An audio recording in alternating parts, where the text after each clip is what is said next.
पाकिस्तान के अरशद नदीम ने Tokyo Olympics में जेवलिन थ्रो मुकाबलों के फाइनल के लिए क्वालिफाई कर लिया और वो ओलंपिक्स एथलेटिक्स मुकाबलों के फाइनल तक रसाई हासिल करने वाले पहले पाकिस्तानी एथलीट हैं। टोक्यो ओलंपिक्स में जेवलिन थ्रो के ग्रुप मैचेस में पाकिस्तान के अरशद नदीम ग्रुप बी में शामिल थे। इवेंट में शरीक 32 एथलीट्स को फाइनल तक रसाई के लिए पहले 83.5 की थ्रो दरकार थी।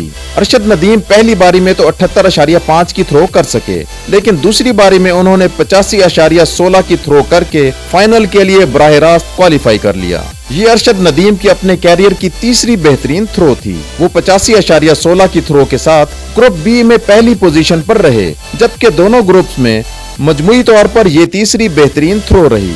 ग्रुप ए में शामिल भारतीय एथलीट नीरज चोपड़ा 86.65 की थ्रो के साथ पहली, जबकि जर्मनी के जोहानियस वेटर 85.64 की थ्रो के साथ दूसरे नंबर पर रहे। हैरत अंगेज तौर पर top javelin throwers जोलियस येगो, चाओसन Seng, Keshavan वेलकोट, Marsons क्रोस्की, ब्रनहार्ड Seifert और एंडरसन पेट्रेस फाइनल तक क्वालिफाई करने में नाकाम रहे। टोक्यो ओलंपिक्स में जेवलिन थ्रो के फाइनल मुकाबले 7 अगस्त को पाकिस्तानी वक्त के मुताबिक शाम 4 बजे शुरू होंगे।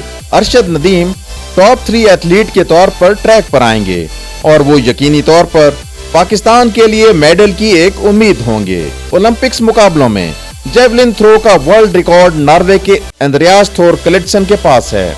उन्होंने 2008 के बीजिंग ओलंपिक्स में 90.57 की थ्रो की थी, जबकि जमहूरिया चेक के यान ज़ेल्ज़नी 98.48 की थ्रो के साथ वर्ल्ड रिकॉर्ड के हामिल हैं।